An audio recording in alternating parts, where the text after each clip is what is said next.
Bonjour, bonjour tout le monde, ici Sophie et aujourd'hui nous allons parler du livre de Margareta Magnusson, La vie en ordre, que vous avez peut-être entendu sous forme de Swedish Death Cleaning, donc le nettoyage suédois, le nettoyage de la mort en mode suédois.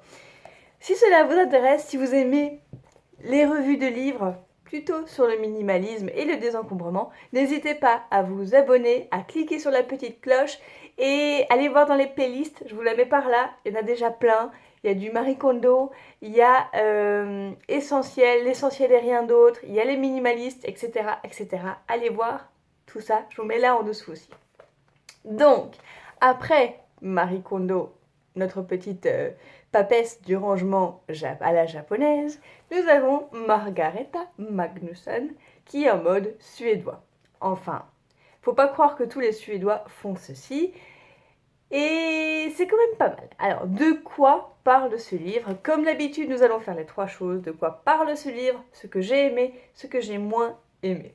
Donc, de quoi parle ce livre? C'est simplement l'art de ranger sa vie pour alléger celle des autres. Donc, normalement, ce livre est dédié aux personnes en fin de vie et qui vont faire un tri dans leur possession afin de ne pas laisser une montagne de choses diverses pour les gens qui vont devoir nettoyer la maison du défunt. Ok, ça n'a pas l'air très gai, mais je vous assure qu'il est vraiment... Il est marrant, ce livre.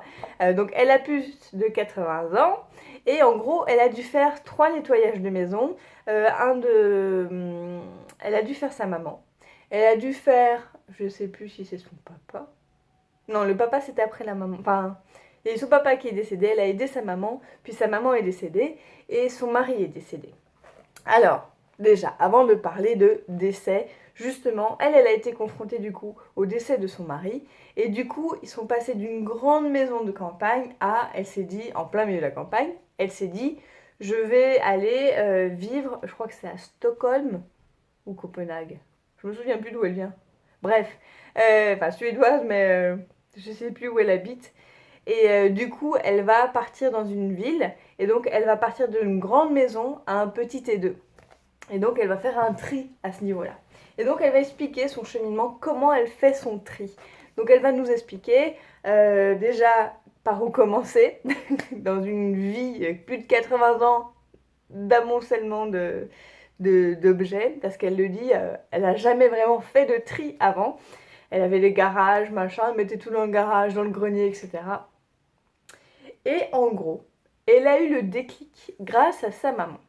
Quand sa maman est décédée, elle s'est dit oui, oui, oui, je vais devoir tout nettoyer, ça va être de la galère. En plus d'être en deuil, il faut encore gérer le nettoyage d'une maison de manière assez rapide, surtout si c'est en location, etc. Et puis les biens immobiliers, quand même, s'ils ne sont pas habités, ils peuvent vite s'abîmer, se délabrer, donc il faut aller vite. Et du coup, elle dit ok, allez, on y va. Et là, grosse surprise, sa maman avait préparé son départ. Donc elle n'avait pas, enfin si, elle avait fait un peu de tri, mais elle n'avait pas rangé comme le fait Margareta Magnusson, mais elle avait laissé des petites indications sur que faire avec telle chose ou telle chose. Elle avait mis des petites étiquettes. Ceci a, elle avait une collection de je ne sais plus quoi d'ailleurs, et du coup elle avait mis une étiquette à donner au musée de tel objet, et derrière il y avait le nom du contact de la personne qui était intéressée par ces objets. Elle avait mis aussi quoi faire, quoi donner à quels petits-enfants, etc. Si elle n'avait pas eu le temps de les donner. Elle avait vraiment tout épinglé, chaque objet. C'était assez cocasse, on va dire.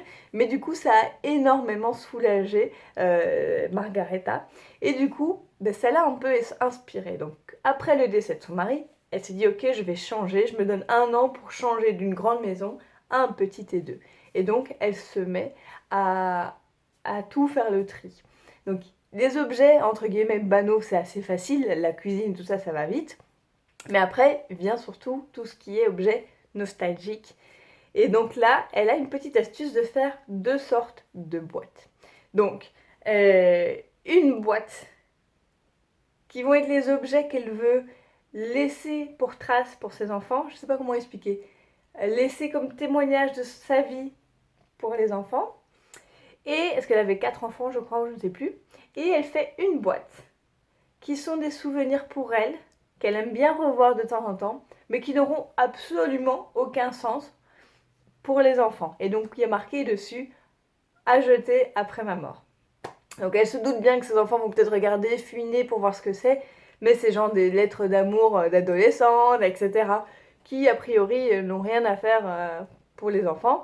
Et donc, c'est toutes des petites choses comme ça qui ont Donc, par exemple, je sais pas, moi, elle a reçu une tasse à thé de son arrière-grand-mère que seule elle a connue. Du coup, elle la garde dans cette boîte. Donc ça, c'est sa petite astuce. Après, pour tous les autres objets, elle se pose souvent la question de est-ce qu'elle doit le jeter ou le donner. Et du coup, elle fait sa petite enquête. D'abord, pour pas charger ses enfants, elle va tout simplement dire ok, voilà, si vous voyez un truc, prenez. Et elle leur a expliqué aussi ce qu'elle est en train de faire. Donc c'est un peu... elle dit ça peut paraître un peu morbide de parler de ça, mais voilà, c'est quelque chose, comme ça au moins ils le savent que je suis en train de le faire. Et c'est un poids en moins pour eux, ça allège vraiment leur vie, parce que du coup tout ce qui va rester, ils sauront que c'était une certaine importance ou une utilité à leur maman. Donc tout ce qui était en trop, machin, surplus, combinaison de ski, alors qu'à 80 ans elle fait plus de ski, elle se pose pas la question, elle le revend, etc. Donc c'est vraiment très très intéressant. Elle dit ça évite aussi les querelles. On a tous connu ça. Quelqu'un est décédé dans notre famille et après il s'ensuit une querelle pour savoir qui va récupérer le buffet de machin. Bref, donc d'ailleurs, ma grand-mère disait ça toujours aussi, elle essayait de donner un maximum de son vivant pour éviter justement les querelles, surtout quand il y a beaucoup d'enfants et de petits-enfants, essayer de donner un maximum de notre vivant. Alors, Margaretha ne dit pas seulement de le faire ça quand nous sommes en fin de vie. Donc, évidemment, il n'y a pas... Quand je dis en fin de vie, c'est fait exprès, parce que ce n'est pas forcément que pour les personnes âgées, ça peut être pour des personnes qui ont une maladie en phase terminale, etc. C'est aussi justement, donc si on déménage à plus petit, ou par exemple si elle passe en maison de retraite aussi. Donc forcément le tri sera un peu plus restrictif en fonction du logement, de la taille de logement qu'on aura.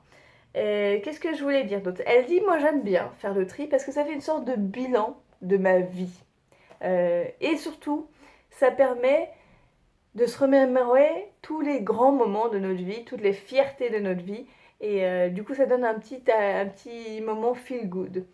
Tous ses enfants, elle retrouve des souvenirs de ses enfants, etc., qu'elle avait tricoté elle-même. Du coup, elle essaye de les passer à ses petits-enfants, peut-être que ça ira, etc. Donc voilà, elle le fait vraiment en mode nostalgique, mais positif.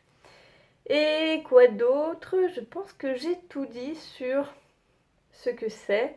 Voilà, donc qu'est-ce que j'ai aimé de ce livre? Bien que ça peut sembler un peu morbide, j'ai beaucoup aimé son ton.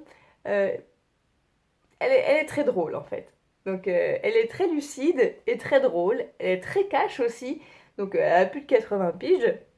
À la base, c'est une artiste. Elle fait des peintures, je pense, aux sculptures, je ne sais plus. Vous pouvez le regarder sur Google. Elle vivait de son art. Et donc elle a écrit ce livre et ça c'est une réédition d'ailleurs. Du coup, dans la préface, elle se dit étonnée du best-seller. Enfin, c'est devenu un best-seller. Donc elle se dit étonnée de l'impact que personne d'autre n'y ait pensé, etc. Et ce que j'ai moins aimé, par contre, c'est que dans ce livre, elle encourage de se défaire de tout ce qui peut nous rendre, de tout ce qui nous met plus pas à notre avantage, ou tout ce que l'on peut avoir honte de donner, de laisser comme image à nos enfants ou petits-enfants. J'ai envie de dire, si on est vraiment en fin de vie, ok. Mais elle encourage aussi tout le monde en fait de faire ce genre de tri assez régulièrement. Mais du coup, pour moi, je sais pas comment vous dire. Si c'est quelque chose auquel on tient, alors je vous vois venir, non je ne parle pas de sextoy. Mais si c'est quelque chose auquel on tient, je sais pas moi, une lettre d'amour, j'en sais rien, hein, j'ai pas ce genre d'objet, mais euh, le fait en fait de trier, ce qu'elle le dit bien, c'est de trier en pensant aux autres, pour alléger la vie des autres. Et ça pour moi ça me pose un petit peu un problème parce que pour moi, un minimaliste trie pour lui, pour trouver son essentiel. Euh, c'est surtout cette perspective-là, en fait. Le fait de trier pour plaire aux autres ou par peur d'être jugé par les autres. Ça, c'est le seul point négatif pour moi. Mais sinon, j'ai bien aimé ce livre. Et d'ailleurs, je vais le donner. Alors, j'espère qu'elle va bien le prendre. Je vais le donner à ma grand-mère, qui. J'ai encore une grand-mère. Je vais aller lui donner. J'espère qu'elle va bien le prendre.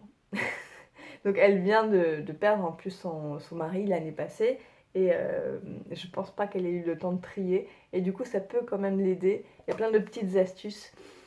On va voir comment elle va le prendre. Mais voilà, j'espère que vous avez aimé cette vidéo. N'hésitez pas à me dire si vous trouvez que c'est un petit sujet un peu touchy. Qu'est-ce que vous feriez vous? Vous le donneriez vous à votre grand-mère, à vos parents?